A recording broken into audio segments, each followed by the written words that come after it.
এক সময় মুকুল রায় খুবই চর্চিত ছিলেন পশ্চিমবাংলার রাজনীতিতে, কন্ট্রিবিউশনও আছে। টিএমসি কে দাঁড় করানোর জন্য তার বিরাট বড় যোগদান আছে। বিজেপিতে উনি সার্ভিস দিয়েছেন, সেজন্য একজন বড় রাজনীতিবিদ পশ্চিমবাংলার চলে গেছেন। খুব কষ্ট পেয়েছেন, অনেকদিন ধরে অসুস্থ ছিলেন। তো তার আত্মার সদ্গতি হোক, পরিবারের লোক শান্তি পান আর মনোবল ফিরে পান, এইটুকু হয়। শ্রদ্ধা জানাই তাকে, আর কি বলবো।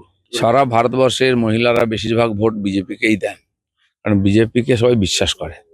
পশ্চিমবাংলায় মহিলাদেরকে বিভিন্ন রকম প্রলোভন দিয়ে করে তার ভোট নেওয়ার চেষ্টা করেছেন মমতা ব্যানার্জি, এবং সবচেয়ে বেশি বাংলায় মহিলারা অসুরক্ষিত, এটাও প্রমাণিত হয়ে গেছে।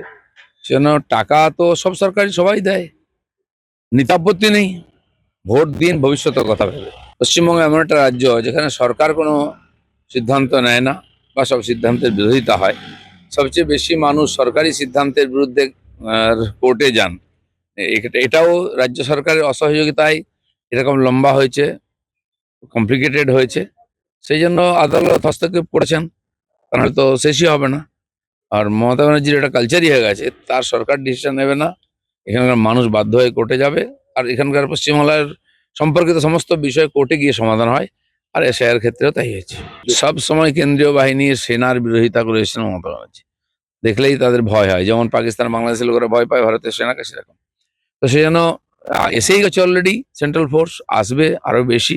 কারণ ভোটের দামা বাজলেই সাধারণ মানুষ, পশ্চিমবাংলার লোক বলেন যে দাদা ভোট দিতে পারবো তো, সেন্ট্রাল বাহিনী থাকবে তো। তো সেটা মেনেই আজকে কেন্দ্র সরকারকে নির্বাচন কমিশনকে ডিসিশন নিতে হচ্ছে। বারে বারে না, 3বার জিতেছে। ওদের তো 7বারের রেকর্ড আছে টিএমসির। পশ্চিমবাংলার মানুষ যাকে একবার গ্রহণ করেন সহজে ছাড়তে চান না, কিন্তু এখন না ছাড়লে তো প্রাণ নষ্টাগত হয়ে গেছে, ছাড়তেই হবে। ঠিক আছে, কেস তো বললাম না, পশ্চিমবাংলার সমস্ত কিছু গিয়ে একদম কোর্টের সমাধান হয়, এরকম চলতেই থাকবে। আর ওনারা ভাবছেন কোর্টে নিয়ে গেছেন মানে ঝুলে থাকবে আর ইলেকশনই করতে দেবেন, আরো 5 বছর চলবে, এটা হবে না।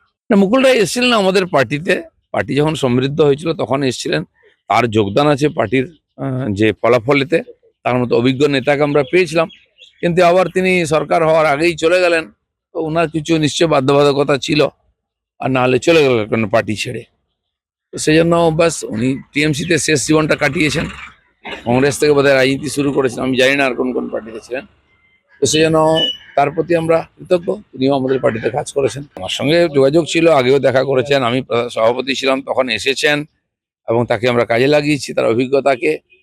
আর আমার কোনো সমস্যা হয়নি ওনাকে নিয়ে। আমরা তাকে সহযোগী হিসাবে, উপদেষ্টা হিসাবে কাজে লাগিয়েছি আমাদের সঙ্গে। শেষ মুহূর্তে দেখতে যাবেন?